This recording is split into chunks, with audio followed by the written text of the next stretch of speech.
merupakan hal nomor satu yang wajib dirubuhkan. Karena disampaikan di sesi awal, inilah pelajaran yang paling banyak menghasilkan resistensi atau perlawanan dari banyak peserta, termasuk saya. Contoh persepsi beberapa orang yang berkomentar seperti ini. Zaman sekarang banyak perempuan matre, lihat lelaki hanya dari ukuran materi. Dalam Millionaire Mindset, persepsi bukan seperti itu, tapi seperti ini. Hanya lelaki yang kere yang bilang bahwa semua perempuan matre. Anda lihat bedanya kan? Persepsi ini bisa membuat Anda tertohok-tohok, tetapi hati kecil sebenarnya mengiyakan juga. Atau contoh lain persepsi seperti ini. Belagu banget sih ini orang, pakai motor Harley, suaranya menggelegar berisik, gayanya sombong. Sering kita mendengar komentar orang seperti itu, bukan? Akan tetapi sebenarnya pernyataan tersebut merupakan antitesa atau lawan dari sisi konsius pikiran yang menyatakan saya tidak mampu beli motor Harley. Karena itu sebagai pelampiasan keluarlah omongan negatif yang mengutarakan persepsi dari sisi buruknya. Di awal-awal sesi semua diacak-acak begini. Ya, otak kita rasanya seperti dibolak-balik. Ini merupakan suatu hal yang membuat tidak nyaman, tetapi dalam pikiran hati kecil kita rasanya seperti ada yang nyeletuk. Iya juga sih, karena sudah ada kesepakatan di antara sesama peserta dan fasilitator yang mengajarkan bahwa mereka akan menggunakan bahasa langsung. Mau tidak mau persepsi tersinggung, harga diri, gengsi, atau ilmu atau apapun yang dipegang sebagai kebenaran versi diri peserta harus ditanggalkan, harus ditinggalkan. Sama seperti sahabat yang mendengar atau menonton video ini, Anda harus berani meninggalkan apapun yang Anda pegang saat ini demi pelajaran baru yang akan kita dapat bersama video ini. Pasalnya, membawa persepsi lama akan membuat Anda menjadi seperti Anda sekarang. Jadi, di dalam video ini, kalimat dan kata-kata Derek akan menjadi senjata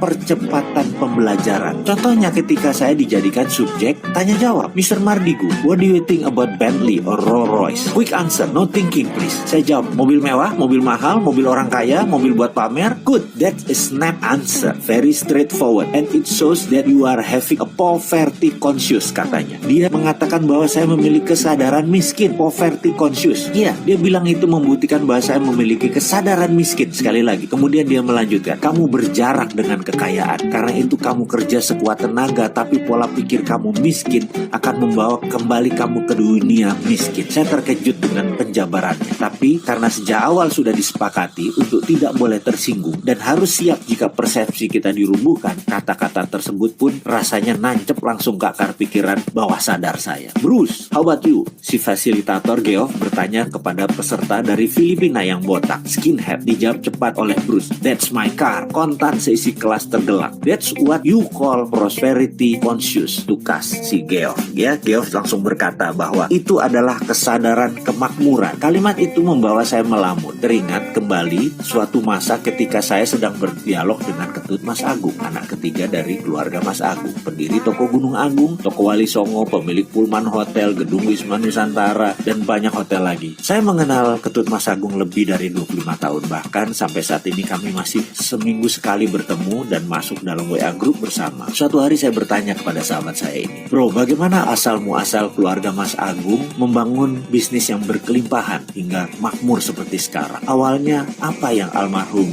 Bapak Mas Agung lakukan? Singkat cerita, beliau mengisahkan bagaimana bapaknya dulu sebagai pegawai bagian sales yang gigih, setiap hari berjualan buku. Namun di hati kecilnya ia selalu berkata bahwa bekerja seperti itu artinya membangun kerajaan orang lain, dan ini ada batasnya. Pemikiran itu pun memenuhi isi kepalanya setiap saat. Dia ingin membuka usahanya sendiri, membangun kerajaannya sendiri. Kemudian ada satu rumah di Jalan Kuitang nomor 10 yang setiap hari selalu ia lewati. Dia selalu menghayal andai dia bisa memiliki rumah itu, kemudian menjadikan tempat untuk memulai usahanya. Rumah itu dimiliki sepasang suami istri warga negara Belanda, dan suatu hari mereka sekeluarga harus meninggalkan Indonesia karena sejak perjanjian Linggarjati ditandatangani, Belanda harus angkat kaki dari Indonesia. Akhirnya keluarga pemilik rumah di Jalan Kuitang pun memasang iklan di koran dengan harga yang sangat murah. Akan tetapi tidak ada peminat. Kemudian mereka memasang informasi di depan rumah dengan harga yang lebih murah lagi. Juga tidak ada yang peminat. Sampai suatu hari sang istri berkata kepada suaminya, sayang sekali kita meninggalkan aset di negeri orang seperti ini. Bagaimana kalau kita tawarkan kepada orang yang lewat? Saya perhatikan ada seorang anak muda berwajah oriental setiap hari lewat, dan dari raut mukanya sepertinya dia orang yang berdedikasi, rajin kerja, pandai, siapa tahu dia berminat, Pak. Anak muda yang dimaksud istrinya tak lain adalah Mas Agung. Maka suatu hari ketika Mas Agung lewat, dipanggil dia dan ditawarkan rumah tersebut. Tentu saja tawaran tersebut disambut antusias oleh Mas Agung. Sayangnya, begitu disebut harga, Mas Agung tidak sanggup. Padahal harga tersebut super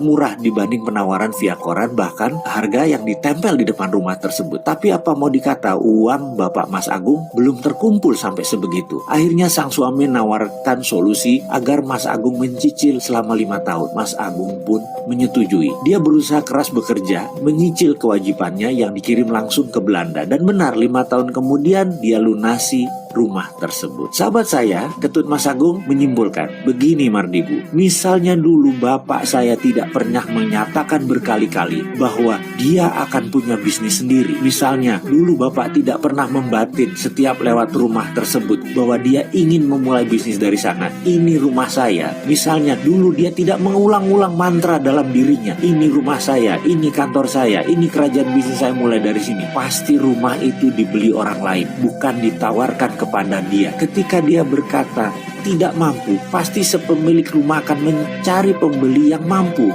bukan menawarkan solusi menyicil kepada dia. Iya, intinya adalah percaya sebelum terjadi, pasti akan terjadi. Dan hal ini rupanya diwariskan kepada ketiga anak-anak. Pada saat sesi tanya jawab dengan Geoff